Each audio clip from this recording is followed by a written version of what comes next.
बिस्मिल्लाहिर्रहमानिर्रहीम। खातिर हज़रात, मैं हूँ अख्तर अब्बास और आप सबको मेरा सलाम पहुँचे। मर्दों की तरफ से सवाल कम आते हैं और उसमें वैरायटी भी लिमिटेड होती है। अब ये सवाल 2-3 दफ़ा मेरे पास आया, मैंने कोशिश की उसमें स्किप कर जाऊँ, चूँकि इसमें ख़वातीन ज़ाहिर वो टारगेट बनती हैं और ख़वातीन अपने बारे में तो कुछ सुनने पे तैयार नहीं होती। वैसे कल मैंने एक इश्तिहार तो नहीं था, it was a clip, India में किसी ग्रुप ने बनाया और बहुत मज़े का था। मैं पहले आपको थोड़ा सा वो बताऊं। और वो लड़की किसी दोस्त को बता रही है, मियाँ उसका साथ बैठा हुआ, और बता रही है कि मेरी शादी तो, और मैंने तो शादी क्लेश के लिए की थी और किसी शादी में क्लेश ही नहीं हो रहा, ना तो ये शराब पी के आता है, ना आके मुझसे लड़ता है। किसी शादी का कहूँ जाना तो वहाँ मुझे ले जाता है, वहाँ जाके भी क्लेश नहीं करता। मैंने अपने एक्स से मिलवाया तो उससे बड़ा खुश होकर मिला और उससे हालचाल पूछा, यानी मेरा ख्याल था वहाँ क्लेश करेगा। क्लैश समझते हैं ना, हम क्लैश बोलते हैं, वो उनके यहाँ क्लेश।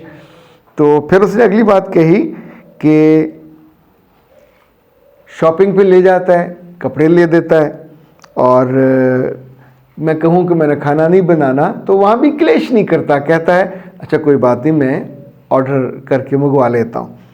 तो ना कभी लड़ता है, ना शादी से पहले लड़ा, ना शादी के बाद लड़ा। मेरी तो ज़िंदगी बर्बाद हो गई। अब मैं क्या करूँ ऐसी फजूल ज़िंदगी का जिसमें लड़ाई नहीं है, बल्कि जिसमें क्लेश नहीं है। ओके, तो आप क्लेश ढूंढें, मैं आपको मर्दों का वो सवाल बताता हूँ जो मेरे पास तो 2 लोगों ने भेजा। तो वो कहते हैं कि अगर बीवी को ठीक करने की सारी कोशिशें ज़ाया हो जाएं तो फिर क्या किया जाए। उफ़ल्ला। अच्छा, ये तो सीधा सीधा रास्ता और इजाज़त मांगने की बात है कि वो चाहते हैं कि मैं उनको बताऊं कि जब नहीं सुधर रही तो दफ़ा करो, मामला ख़त्म करो। पर मैं तो ये नहीं कह रहा, मैं कुछ और कह रहा हूँ। कम से कम 5 चीज़ें ऐसी हैं जो आपको खुद से अकेले कमरे में बैठ के खुद से सवाल जवाब करना चाहिए। क्या जो अपनी कोशिशें की हैं, बीवी की फ़िज़िकल हैयत उसकी हाइजीन से मुताल्लिक है। आप उसको अब तक ब्रीफ कर चुके हो कि आपको क्या कमी महसूस होती है। यानी समटाइम कुछ आदतें, कुछ हाइजीन, कुछ स्मेल आपको नागवार गुजरती है, पर उसको बताते तो नहीं हो। क्या ये उसकी स्पिरिचुअल ज़िंदगी के बारे में कि वो नमाज नहीं पढ़ती, सुबह फजर पे नहीं उठती, नमाज़ों के औकात में सुस्ती से पड़ी रहती है, और जब से ब्याह के आपके घर में है तो ना नमाज है, ना इबादत है, ना कुरान पाक है। जब ये सब नहीं है तो फिर उसके मुंह से कोई दुआ भी नहीं निकलेगी, क्योंकि मुझे लगता है कि जब ये सारी चीज़ें हो जाएं तो फिर अल्लाह ताला दुआ करने की जो एबिलिटी है या तौफीक है वो भी वापस ले लेता है। तो ये दूसरा मामला है कि क्या स्पिरिचुअल मामला है कि आपको वहाँ उस पर जो काम करने की ज़रूरत थी, जो समझाने की ज़रूरत थी, आपने सारा समझा लिया। समझाया जब भी जाएगा, मोहल्ले के बीच में नहीं समझाया जाएगा। समझाने का ताल्लुक अकेले कमरे में है। हमारे यहाँ बाहम एक दूसरे के साथ डायलॉग करने का रवाज ही नहीं है। तीसरी बात, क्या आपको उसका रवैया बुरा लगता है? वो जिस तौर पे रिस्पॉन्ड आपको करती है, वालदा को करती है, जो घर में बहन भाइयों करती है, माथे पे को तेवरी से जाके और आंखें बिल्कुल उस वक्त उजड़ी हुई, यानी जिस तौर पे वो रिस्पॉन्ड करती है, क्या वो बिल्कुल अजनबी, नापसंदीदा या थोड़ा रूड होता है?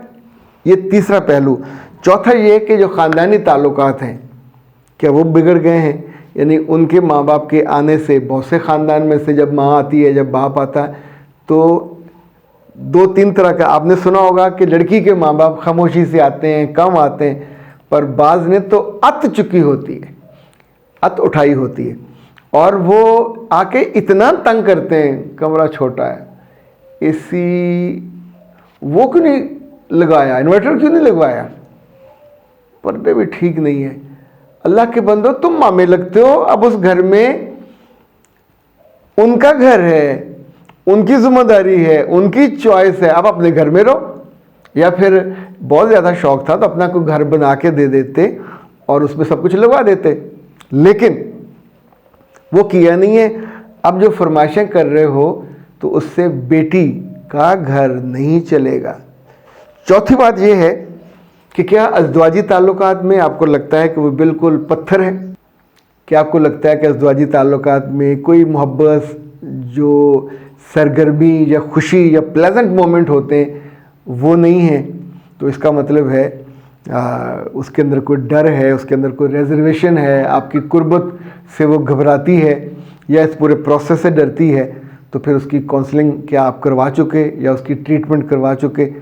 और पांचवी बात ये है कि क्या ये घर के किचन से मुतालिक है कि उसको खाने पकाना नहीं आता, खाने पकाने का शौक़ नहीं है और यूज़लेस है किचन के मामले में? जब से वो आई है उसने कोई रोल नहीं अदा किया चीज़ों को आगे बढ़ के समझने का। अगर तो ये 5 चीज़ें हैं और पांचों चीज़ें अलग अलग हैं तो उसमें अब ये नहीं कह सकते कि सारी कोशिशें ज़ाया चली गई। अगर आप घर के बड़े हो और हमारे बच्चे इनमें से किसी चीज़ में कमी कोताही का शिकार हों तो हम सारी उम्र उनको बर्दाश्त करते हैं। उनके साथ भी हम डायलॉग नहीं करते, गुस्से का इजहार करते हैं, उनको बुरा भला कह देंगे, सबके सामने कह देंगे। नतीजा वो बच्चे अगले घर में जाके भी एडजस्ट नहीं हो पाते। तो जो कमी है, कोताही है, वो आमतौर पे घर से स्टार्ट होती है। आने वाले दिनों में अगर वालिदैन और वालिदा अपने बेटों और बेटियों की किसी आदत से, किसी बात से खुश नहीं है और उसको मुनासिब नहीं समझती तो उस पर चिढ़ने, बुड़बड़ाने और उसको बराह से इंसल्ट करने की बजाय, अभी देखिए कभी सोचा था आपने आज से 10-20 साल पहले तो ये इल्म ही नहीं था पेरेंटिंग का। अभी पेरेंटिंग में भी 10 चीज़ें हैं। अगर आपके बच्चे रूड हैं उनकी पेरेंटिंग कैसे की जाए, अगर आपकी बच्चियां they are not willing to learn तो उनकी पेरेंटिंग कैसी की जाए, बच्चे आपस में लड़ते हैं तो उनको कैसे हैंडल किया जाए, इवन उनके दिल में मियाँ की मोहब्बत, अपनी मोहब्बत कैसे डाली जाए। तो अब पेरेंटिंग के ये हुनर है बाकायदा जो माँ को सीखना चाहिए। नेट पे आप वो जो जीपीटी या आर्टिफिशियल इंटेलिजेंस वाला जो आप उससे कहिए वो आपको फटाफट निकाल के, आप मुंह से बोल दीजिए, लिख दीजिए तो उस मौजू पे आपको हल निकाल के देगा। इन सारे मौजूआत पे दुनिया भर में काम हुआ है। रिश्ता तोड़ना इशू नहीं है, रिश्ता जोड़ना और बेजोड़ जोड़ना वो भी इशू नहीं है। रिश्ते को मैच करना इशू है। कुछ कोताहियाँ ऐसी होती हैं जो शादी से पहले आप अपनी चीज़ें उनको बताते नहीं, कम्युनिकेट नहीं करते। जब सारी बकबक हो रही होती है तो कुछ चीज़ें कम्युनिकेट भी करनी चाहिए। जब वो नहीं करते तो अब आप मौका ढूंढ रहे हो कि तलवार पकड़ी जाए और उसको ऐसे करके काट दिया जाए। ये तर्ज अमल ठीक नहीं है, क्योंकि जो नई आएगी उसके अंदर भी कोई खामी कोताही ऐसी होगी। तो बेहतर ये है कि इन चीज़ों को जब भी आपको ये लगे कि बीवी ठीक करने की सारी कोशिशें नाकाम हो गई हैं तो फिर अब हमसे रब्ता कर लीजिए एक आखिरी कोशिश के तौर पे। तो मुमकिन है आप ही को अपनी इस्लाह करनी पड़े। लड़कियां जितनी बदमिजाज हों, जितनी भी कमी कोताही हो, उनको समझाया जा सकता है। कुछ ऐसी होती हैं जिनको नहीं समझ आता या उसके घर वाले नहीं समझना चाहते, वहाँ केस डिफरेंट होता है। अच्छा जी, ये हलीम साहब ने कहा कि सर मुझे डॉक्टरों ने शुगर डिक्लेयर कर दी है, शुगर मना कर दी है, मैं गुड़ नहीं खा सकता, चीनी नहीं खा सकता, वो शक्कर के बड़े शौकीन है, दही पे डाल के खाने वाले, अब मैं क्या करूं? तो हुजूर दिक्कत तो है, और किसी और चक्कर में पड़ने की बजाय कि बीवी से और बच्चों की नज़र बचा के आप मीठा खाते रहें तो ये आपके लिए जहर है। वो मीठा आप खा सकते हो जो फलों के अंदर हो, लेकिन मसूरी मीठा मत खाइए। और उसकी जगह आप ये स्टीविया, ये पत्ते हैं, ये आप यूज़ कर लीजिए। ये बड़ी मेहनत से इन्होंने पाकिस्तान हर्बल वालों ने जमा किए हैं। 0 कैलोरीज इनकी होती है, 100% ज़ाहिर है ये स्टीविया के उन्होंने उतारे हुए हैं, ये देखिए। और ये पत्ते मीठे हैं, अब सूखे हैं, तो जब आप इनको ज़रा मरोड़ेंगे, मचकोड़ेंगे और मलेंगे तो ये रंग इसका यही रहेगा, लेकिन एकदम से दही में मिठास आ जाएगी।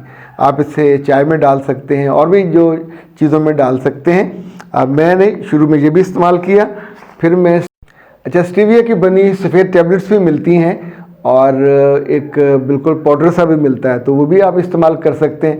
लेकिन ये कुदरती शुगर है और या कोई कैलोरी इसमें नहीं होती, और इसमें कोई ख़तरा भी नहीं होता।